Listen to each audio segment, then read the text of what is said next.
Good afternoon and welcome to Grand Rounds. Today I have the pleasure of actually reintroducing Jason Haglund. Jason has a degree in psychology and also a master's in community counseling. He has an extensive history and background and experience in counseling and area of mental health issues, including a current appointment as Ag and Rural Mental Health Specialty Coordinator, COVID Recovery, Iowa. I think we're all experiencing a bit of COVID fatigue, and he has kindly accepted our invitation today to provide us with some insights and some strategies for dealing with the stress consequent to the current pandemic. And please join me in welcoming Jason Haglund. Thank you so much for having me. I'm kind of going blind today, so I think chat is disabled. Is that correct? I should have said something earlier on. Well, either way, I'm. Go ahead, Tim. Are you saying something? It looks like we can do chat. You can? Yep. All right. Then, go ahead and pop in chat. And I may need, Tim, you to tell me some of the things that are in chat now and then. But, I hear COVID fatigue a lot. And I've had the awesome opportunity for, the last 600 days to be working with FEMA and the Department of Human Services and having conversations about the impact this pandemic is having on all of us. And so I get to have conversations all the time about, now what? How long am I going to have to be readjusting? How am I going to be able to adjust and move forward while I'm dealing with now years of this pandemic related stuff? And so it's so important that we have the conversations about what we're all experiencing. And what is it that we're experiencing? It's beyond just stress. So think about for yourself, what have you experienced? What are the feelings? What are the emotions? I hear words like exhaustion, overload, demoralized, languishing, the grief that comes along with all of that. And we've all experienced that at some level. Don't be afraid to put in chat if you've experienced some of those things. And we think about it's not just a pandemic. We've experienced 2 deratios in the last 2 years. I didn't even know what a deratio was. But to have 2 of them come along, that's the first time in my lifetime. We've experienced, we see the supply chain disruptions that have impacted all of us, worries about family. There's been so much social and racial injustice around the world, the political instability that we've all witnessed. We've had to have tough conversations about all of these things that are happening around us. We've experienced cybersecurity attacks and disruptions. I'm a farmer. Grain elevators were being attacked and shut down because of IT systems that weren't protected. And we all have these merged roles and constant multitasking. And so I won't ask how many of you are actually paying attention right now, and that you're not just checking your email and catching up on stuff over the lunch hour, because so oftentimes that's what we're doing. We're doing all of those things. And then on top of all of it, we've got this prolonged collective trauma that we're all experiencing. And we're seeing more and more of this reentry anxiety as we sort out, is it okay? As we start to kind of go back and figure out what is okay, what is it that our own personal risk is able to do. And on top of all of that, we all have to go to work. And so we have all of those things happening around us, and you still have to go to work. And what do we know? Work affects your mental health. 98% of people, employees in the 2021 Mind in the Workplace survey said, my workplace affects my mental health significantly, right? And so we know that 1.5% people didn't read the survey, because we all know that our workplace impacts our mental health. It impacts our ability to function. And I love to step back and remind ourselves that the pandemic is a disaster. The deratio 2021 was a disaster. And so when we think about moving through disasters, this is unlike anything we've ever seen. I've done disaster response work throughout my career, and I've sat along the Missouri River with individuals who just lost their homes, or we could just see the roofs coming out above the water. And this is different because we look across the community, and we look across probably each one of you, and we're all experiencing this disaster slightly differently. We all may be in a different place. And so generally communities move through disasters together and provide support through a disaster. And so we're almost coming up on a 2-year anniversary of when this disaster first began. And so there's going to be some reactions to that. There's still reactions. Many, may find themselves in different places along what would be typical phases of a disaster. And so we're trying to come to terms with that, of what does it mean? How do we manage through that? And if you're working in healthcare, I often talk with individuals in our public health system. I talk to people in healthcare and hospitals, primary care clinics, and it's even different. It's even more intense, because not only are you living it, you're working in it, and you're trying to change it all at the same time. And so those disruptions and all those things that are happening are even at a higher level. And so it's important we acknowledge how difficult that work is and how challenging that really is. This is my favorite slide. I love this slide. And this is something I've been tracking since the very beginning of the pandemic. The National Center for Health Statistics has been looking at every state and territory across the country, going back to March of 2020. And one of the things they've been monitoring is the level of anxiety and or depression, right, for the previous 2 weeks throughout this entire period. And so this data just restarted again and goes through mid-December. And what this chart really tells us, if you look at that top line, the red one, is that over the course of the past 600 days, Iowans, this is specific to the state of Iowa, Iowans' anxiety and depression ratings have not dropped below 25%. They were as high as 40% in November of 2020. Pre-pandemic, the baseline for that was 11%. So if it feels like there's more emotion everywhere, if it feels like everyone's on edge, it's because the rate of depression and anxiety across the general population is almost 3 times higher. And it stayed there. So we've never seen prolonged stress and anxiety over this amount of time, and the impact that has. It's impacting all of us. It's impacting us, our colleagues at work. It's impacting employees we may supervise. It's impacting people we come into contact in the community. It's impacting members of our family. And so we have to acknowledge those higher levels of emotion and what that's doing to us. I thought, well, it must be a positive side to this, right? So I started looking at some other data, and the lower pink line that you see there is those who are receiving medication or counseling in the previous 4 weeks. And so my hope was, as I started to track this information, I'd see that more people are getting help. The more we talk about emotional health, the more we talk about burnout, the more we talk about our own emotional wellness, are we going to see more people reaching out and getting help? And we are starting to see that, right? So we see that line trending up. And I think there's great opportunity as we think about workplace mental health, as we think about what we can do to help support others in the community, is how can we help support people through this crisis as we move forward, and help use some data to help to tell that story, right? And who has been most impacted? It's important we step back and recognize who has been most impacted emotionally from the pandemic. And so this was some data early on. We've seen this replicated a lot over time. But we know that women and youth have been disproportionately impacted greatly emotionally because of the pandemic. They've been much more negatively impacted. I was on LinkedIn before, I was scrolling through LinkedIn before this presentation, and I saw a story of a friend of mine who's home trying to work from home, and both of her kids are there because her preschool is closed, and there's no daycare, and she's trying to figure out how to juggle all of those things. And so we know that young women and moms have taken on a lot of that burden of responsibility. We also know the least impacted of all the different segments are old white guys. They've been the least impacted, at least emotionally, by the pandemic. So it's important we acknowledge that when we think about our relationships.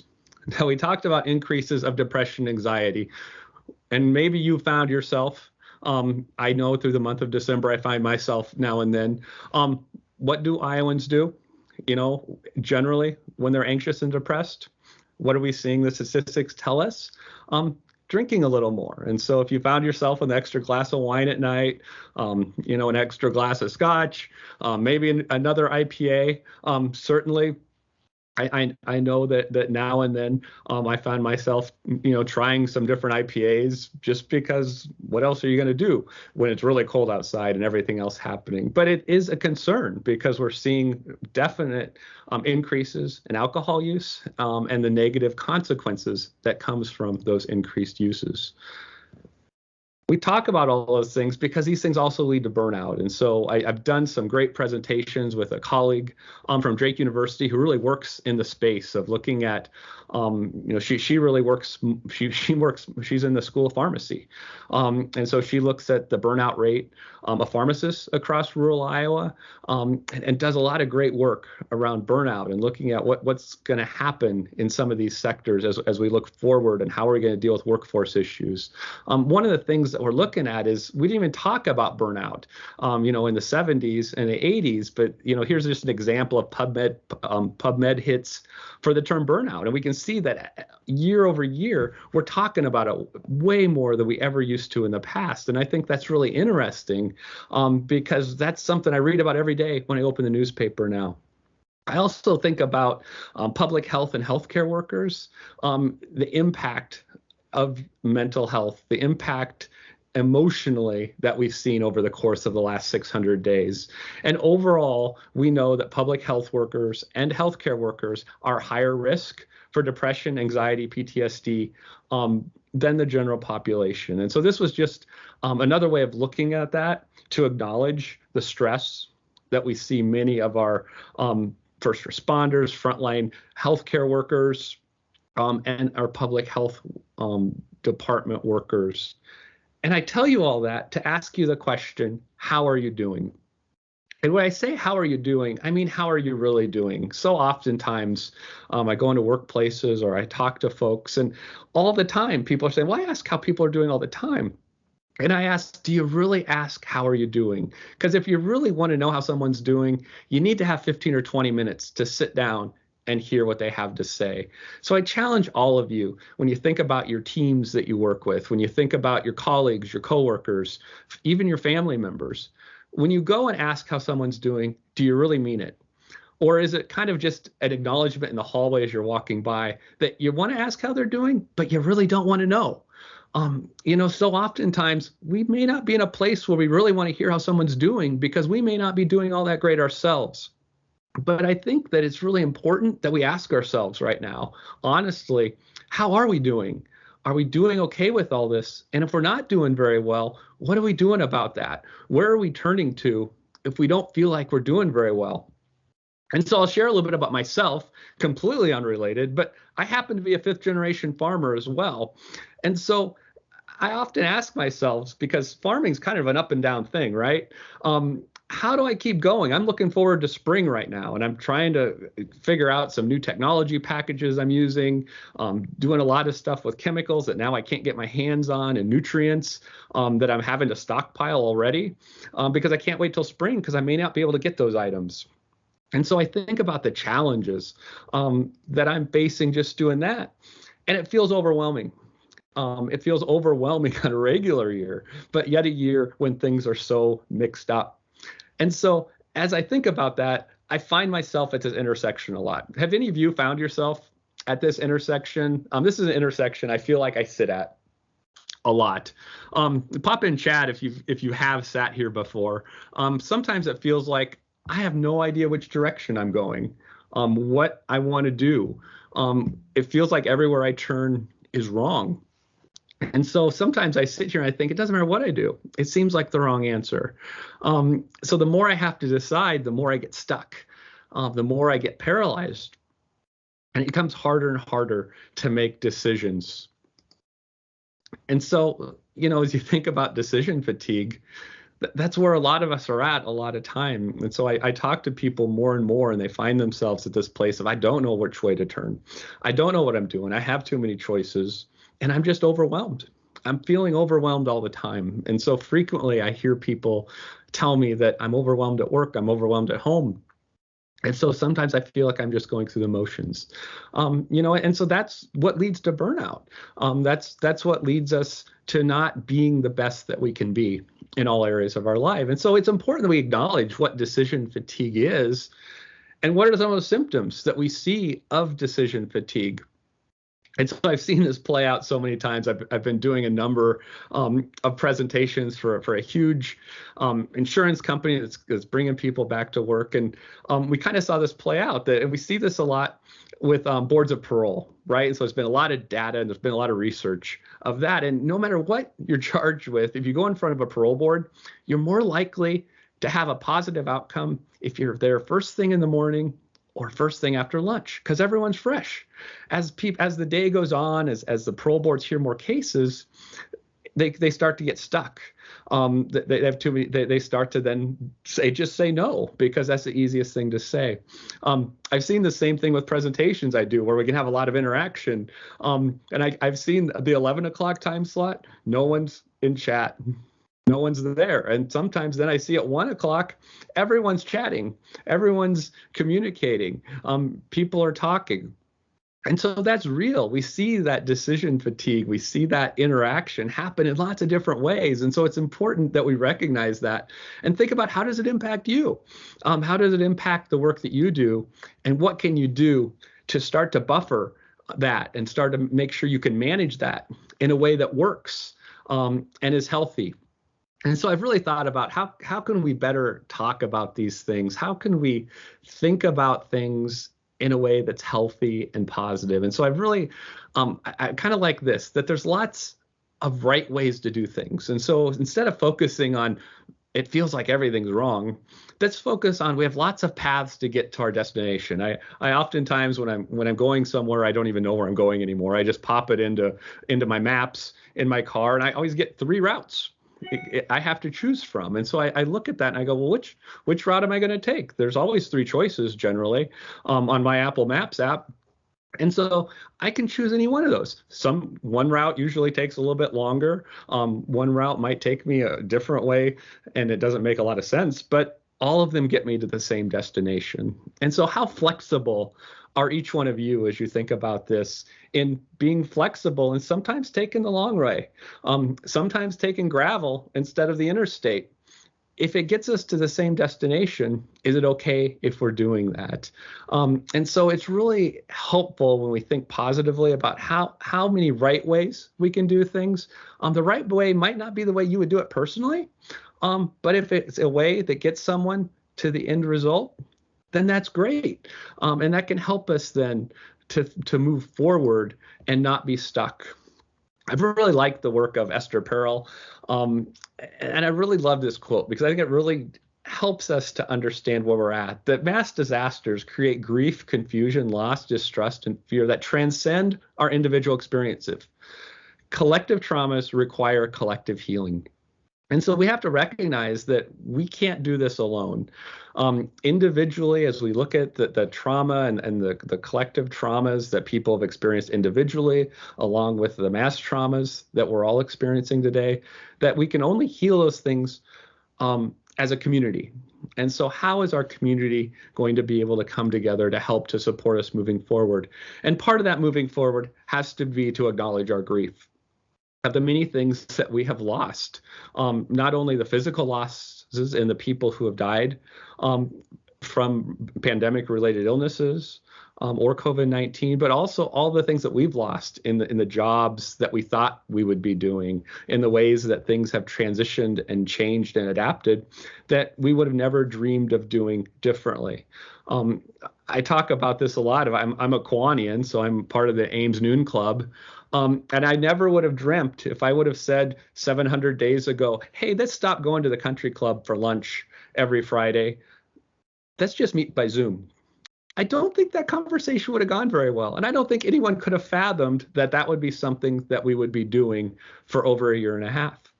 But it did, right? And so we have to kind of grieve the way that we used to interact and do things and figure out our new path forward. And that's still something that's evolving. But that's something we've had to accept. We've had to figure out a new path forward, a new way to do fundraisers, a new way to fulfill the mission and to do the work that Kiwanians do. And so I think about all of the ways that we've had to grieve the way things used to be and find a path forward differently. And so that's kind of that thinking about normal what was normal? How were things prior to the pandemic? And was everything really great? Probably not. The word normal I always think about as being, what is normal? Normal's a setting on a washing machine, but I don't know what it is beyond that.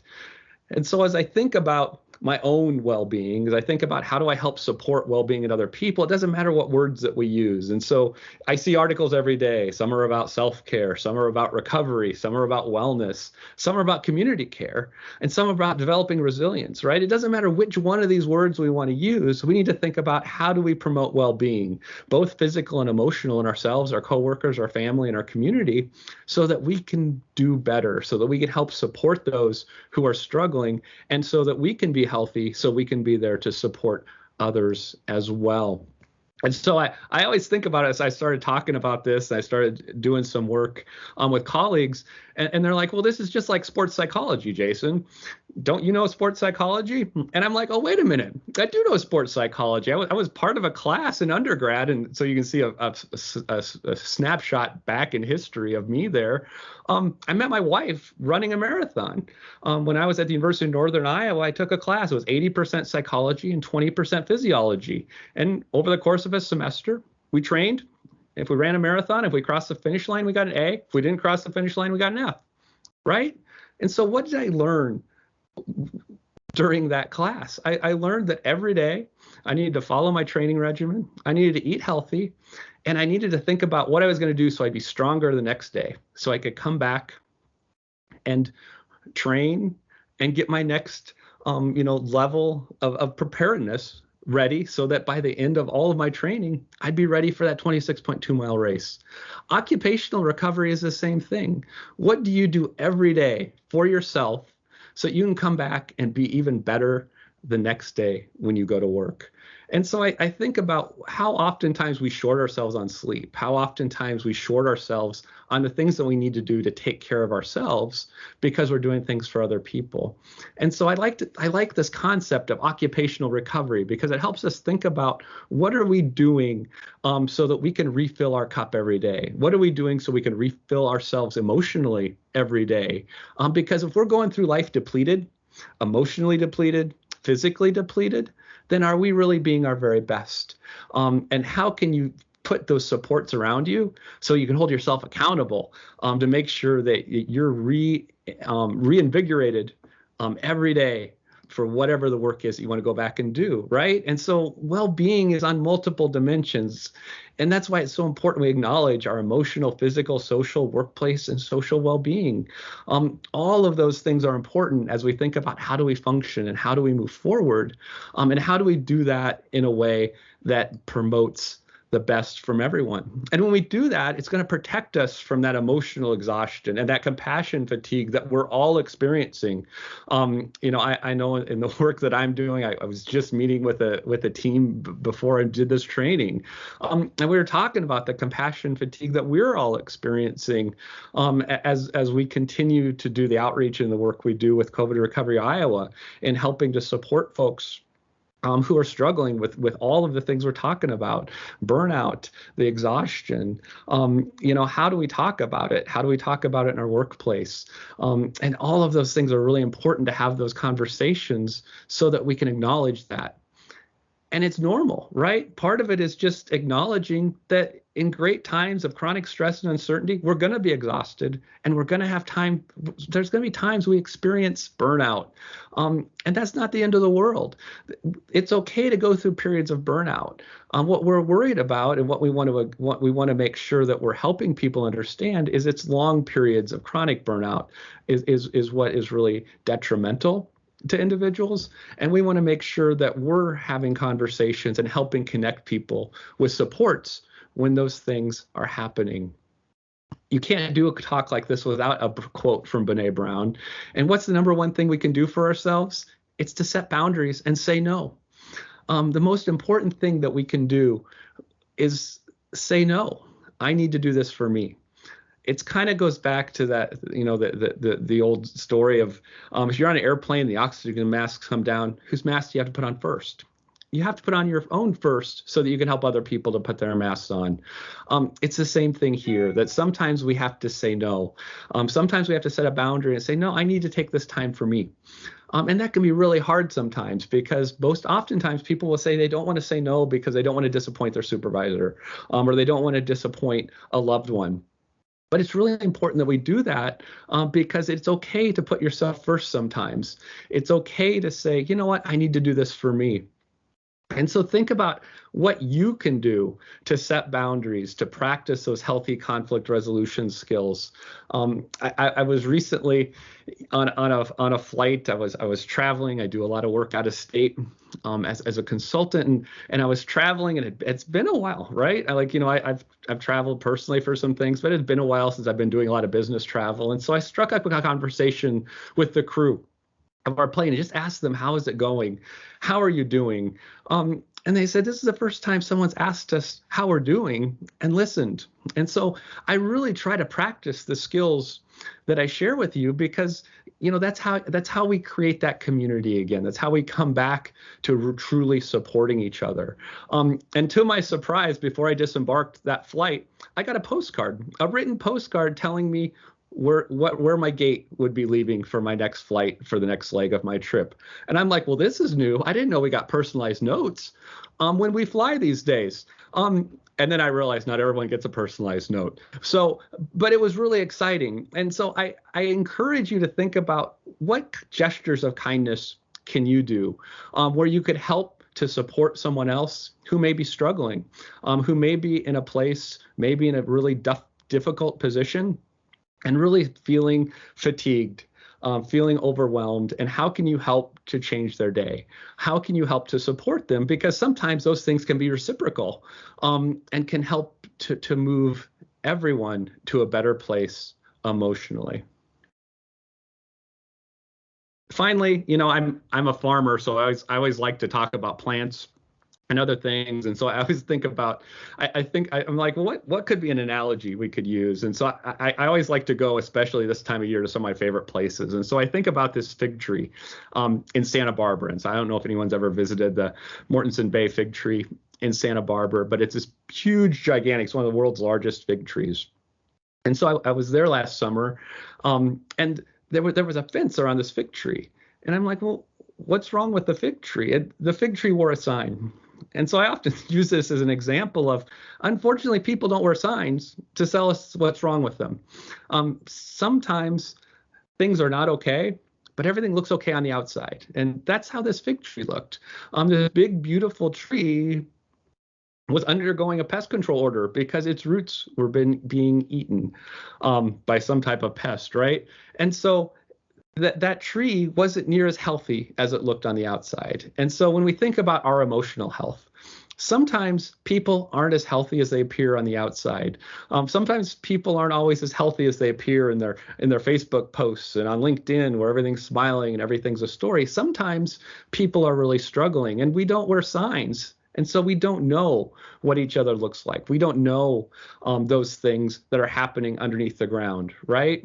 And so we're in Iowa, we take our own route. And so whether we want to talk about roots or our path and our journey, we want to be caring and compassionate. We want to offer support.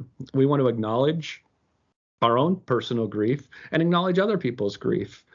We want to think about how can we help connect people to support. So I think about utilizing EAP programs, making sure that people are comfortable that they can come to coworkers, that they can go to areas within the workplace, that they can seek out those supports when they need them and find that external support that sometimes could be very helpful in maintaining someone that may be potentially on the road to burnout or exhaustion or being overwhelmed. And so sometimes if you don't have access to an AAP, there's still a lot of great programs like COVID Recovery Iowa, which is the FEMA, Department of Human Services state response to the emotional context of the pandemic. And so all of those types of supports are really important. And only when we talk about it openly do people feel comfortable to ask questions to figure out how to get to those things. Stigma is still a huge barrier when it comes to talking about and opening up about our emotional wellness and our own journey and our emotional wellness path. And so I really encourage all of you to think about how can you share your own experiences? How can you help support others in sharing their experiences and do that in a kind, caring, and compassionate way, even if it's really difficult. And that takes time. And so I kind of want to end, but I'd love to hear from you in the chat, because usually I get a little more interaction in chat. And so it's kind of hard in this venue. But what are you doing to take care of you? I would love to hear from you about how do you take care of you during these very difficult times, and which part of this really resonated with you, because I think it's important that we have conversations about these things and have that dialogue. Tim, is there anything in the chat? I should have taken a pause and asked you earlier. Not yet. Nobody chatted? That's discouraging.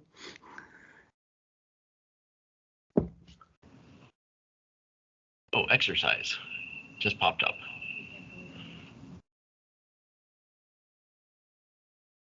Can I come out and be on the screen, Tim? Let's see. You should be able to open up your chat window. There we go. So there's some chats coming up. Now I can see chat. Fantastic. Yeah, I think it's great when we can have the dialogue. I love the tree analogy. Spending time with family, pets on the worst day, so pets can bring a lot of support to folks. And so never underestimate pets and how important pets are in doing that. And remember that's the hard part of emotional health, mental health, and substance use disorders is sometimes it's hard to see.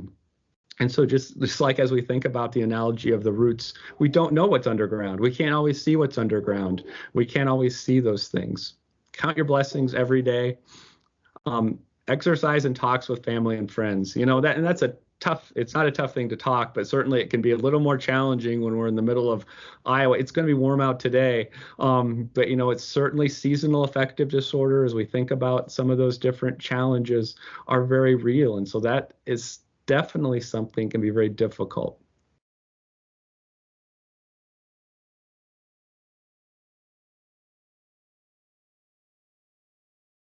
Yeah, so talking to a counselor, sometimes folks are struggling and they don't recognize it. And so it's really important that we make it okay and safe to talk about these things. And so I spend a lot of time sometimes talking with HR departments, supervisors, talking about how do you make it okay to talk about these issues in the workplace.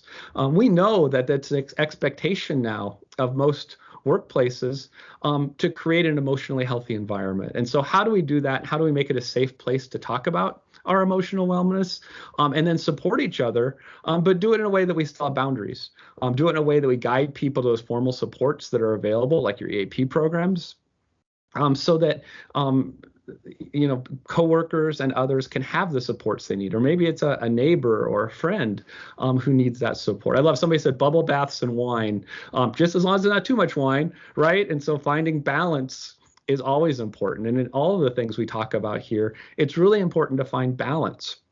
And so when you think about your work-life blend, we used to talk about, how do you manage your work-life? It was a balancing act, right? It's not a balancing act anymore. It's a blend. And so how do you blend the two things together? Because maybe you have to work extended hours. Maybe there's other things you have to do. And so you have to blend that in, especially with the challenges of childcare, or childcare is being closed, or schools being, closed, or kids having to stay home to quarantine. And so all of those things are juggling acts, and we have to blend how do all those things work together and manage them. It's created stressors that we never imagined we would have before. Playing games and reading with my kids is fantastic.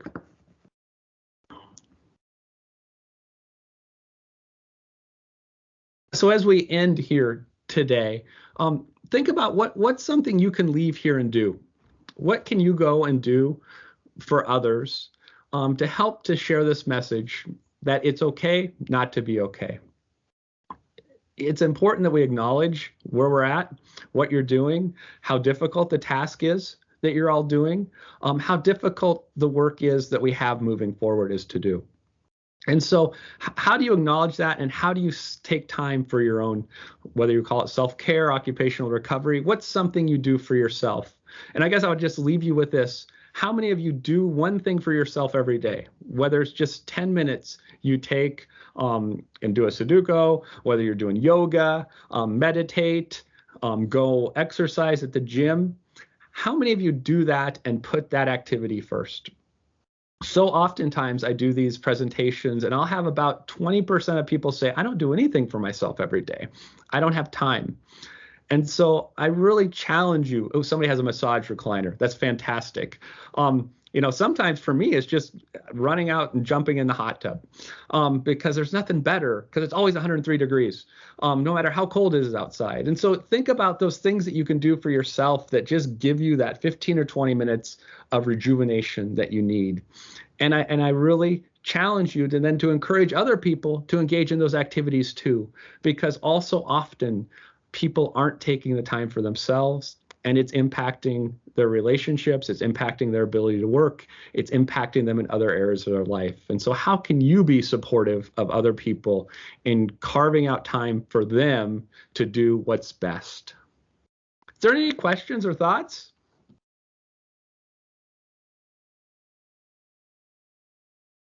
You guys did finally get a little chatty. I would love to hear more of what you're experiencing.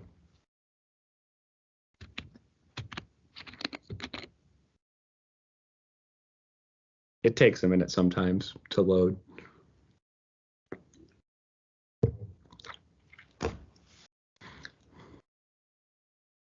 How do employees help other employees? I think that's a great question. And so, in kind of what we talked about is taking the time. If you see someone struggling, I'm a big advocate. If you see something, say something. So oftentimes we talk to others about someone we're worried and concerned about, but never have that direct conversation. And so having a direct conversation is really important, and doing it from a place of compassion and understanding of, I'm worried about you, using I statements, approaching someone and simply saying, I'm really worried about you, and this is what I'm seeing. Is there anything I can do to support you? Can I help connect you with our EAP program? EAP utilizations are really low in most companies, very, very low, sometimes as low as 2%. And so as we think about the level of anxiety and depression across the general population, and then the level, especially then in a healthcare population, it's much higher, like up to 50 or 60% of folks are suffering from PTSD and depression and anxiety and all of those different chronic things. Everyone needs to be considering going and seeing a therapist right now. Everyone should be considering what types of supports are out there. So it's very much okay to make it okay for others. And sometimes that's what people need, is they need to hear from someone else, it's okay not to be okay. And there's some really great professional resources I can link you with. It's important to set the boundary, though, that you can't be the counselor for an employee, or a supervisor shouldn't be a counselor for an employee. But certainly they can help guide that person to an appropriate connection that can be that person who can provide guidance. And maybe the person just needs some life coaching or financial coaching. All of those things are part of your EAP program. All of those supports are available. So somebody said this is very timely, these concerns are very front of mind right now. Absolutely. What about retired folks who have plenty of time, no family, and still stressed out due to COVID? Yeah, I think that's a huge issue right now. I think about my mom, who lives in a condo, a group living environment in Ames, and so she's been very isolated and hasn't traveled near as much, and so it's been very difficult for her, the disruption over the course of the last 2 years. And so, how do we provide support to those who are more isolated, who are definitely more at risk right now? and absolutely, that as the risks have increased, I have seen my mom kind of go back to not going out again. And so, there's been times, as she's boosted and, she was much more comfortable going out and doing things. And then as we see with what's happening right now with another wave, much more tentative about doing those things. And so that's very challenging, right? And so we tried to do things to connect in other ways, but sometimes they don't, they can't replicate just that human connection. And so at the end of the day, we all need human connection. And so that's really hard to do, by Zoom and by Microsoft Teams. All of those things are very challenging. We found great ways to do that, but it's very challenging to figure out. And so I see somebody posted EFR is your that's your EAP program, correct, Timothy? Yes, it is. EFR also has a great app. So I don't know if everyone's downloaded the EFR at Work app, but EFR has a great app that you can get all kinds of resources on there as well. And so I know the work that EFR does well. And so it would certainly encourage you to get to know that app and share that with others. That's also something you can do for others who just kind of maybe are still on the fence of not knowing who to call. You could say, well, you could learn more here. It's always good when you can provide resources to people. And when they're resources that are really beneficial and helpful, sometimes you might have to do it 3 or 4 times. Just because you provided it once doesn't mean that person heard you. So don't be afraid to go and provide that on an ongoing basis. You can kind of be that fly in the ointment that just says, hey, have you looked at that app yet? Have you done that yet? I took a look at it. It was really helpful. And so those things can be really uplifting messages. Hey, look, there's a magical link to the mobile app.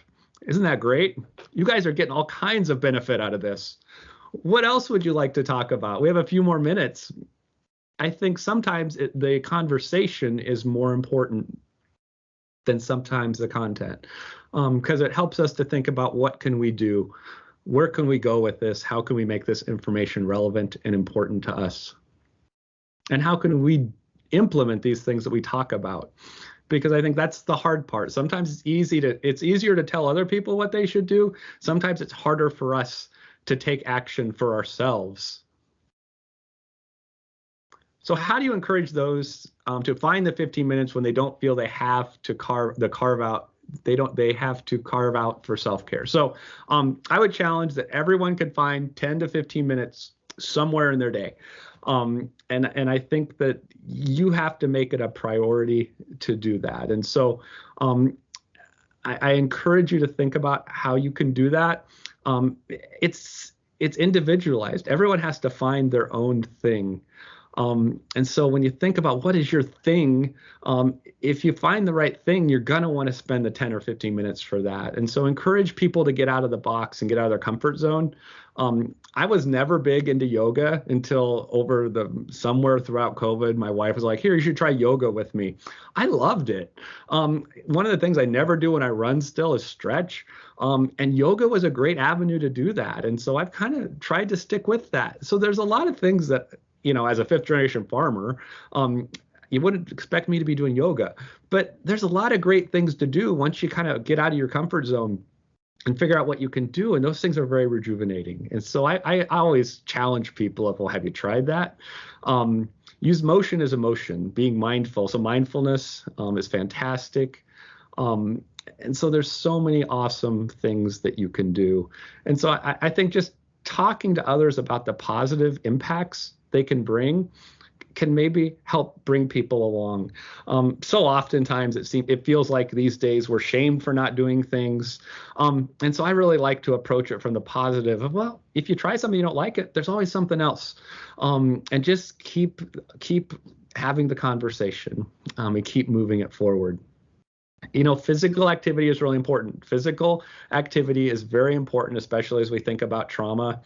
And as we think about emotional trauma, it impacts the whole body. And so we really need to think about how do we help to heal as a whole person as well. So that's really like the term wellness better than I do self-care and some of the other terms, because we really have to think about it holistically. And so I'm a big advocate of whole health. The brain is part of the rest of the body. And so we need to think about how are we managing and supporting others' whole health on an ongoing basis. And it's important we talk about it. You guys have been fantastic. Let's get a few more people to chat who haven't yet. Then I know that some of you didn't multitask the whole time, and I really appreciate that.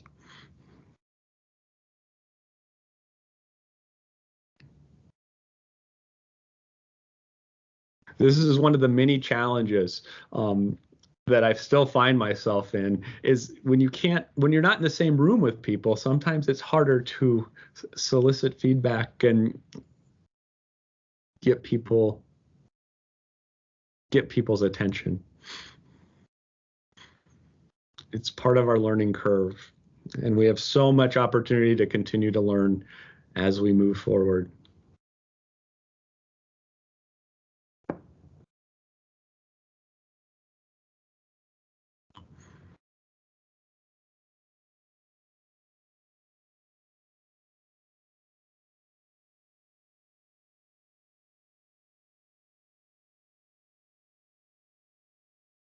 I would love to hear a final thought from everyone.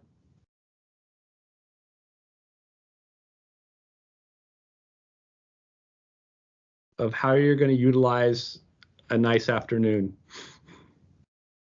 after work today. Fresh air, breathing.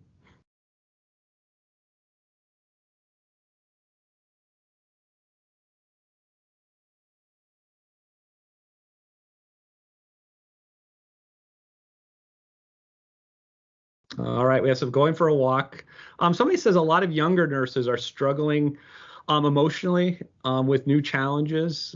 Being a nurse, being in a pandemic, I think that's part of that disproportionate impact on youth. That we be honest about. I think the disruption, even in education, as we think about those who are just coming out of school, those in college. I've talked with a number of folks who were freshmen last year, would be sophomores this year in college, and the grief that they've experienced of that freshman year being so difficult.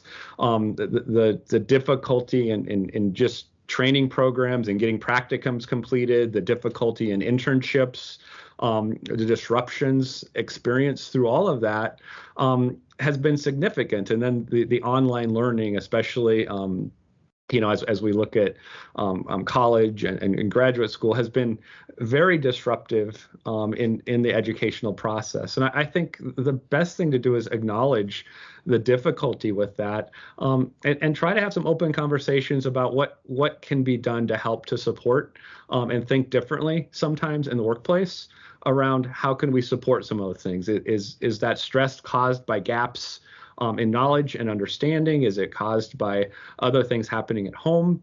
But I think getting a good understanding of what's that experience for that person, and are there some themes that then can move forward in thinking about what structural things can be done to help support that. It's very different if it's an individualized type of anxiety and concern, or if it's something that's more structural. And if there's themes, then we need to look at that.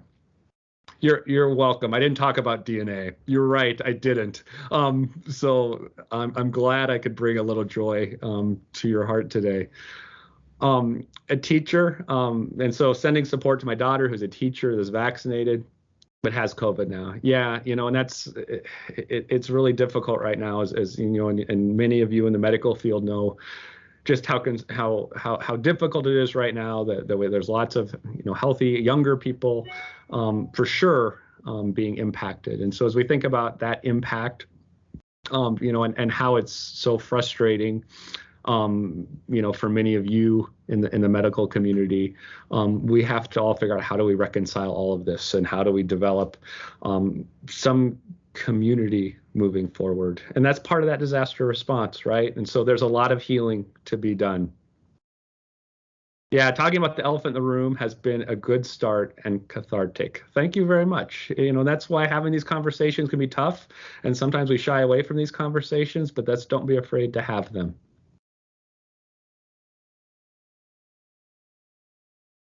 And somebody's going to be journaling tonight. That's another great thing to do. Journal, walk.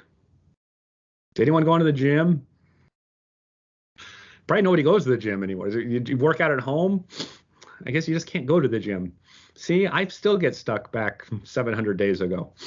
So we all find ourselves saying things sometimes like, oh, that's different now. That's okay. We'll catch each other.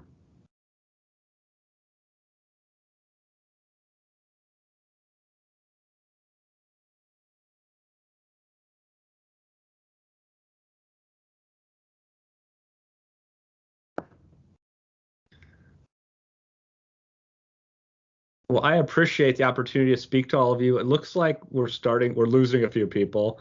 I wanted to give you the full 50 minutes, and I have. So I thanks again. I am available if you have any questions or anything. I think my email is on the last slide. But if you have any questions or have anything else you'd like to add or follow up with me, you can feel free to do that. I'm happy to get back to you. Tim, was there anything else you had? Nope, that's it. Thank you for presenting. You're welcome. Great feedback in the chat. Thank you guys very much. I appreciate it.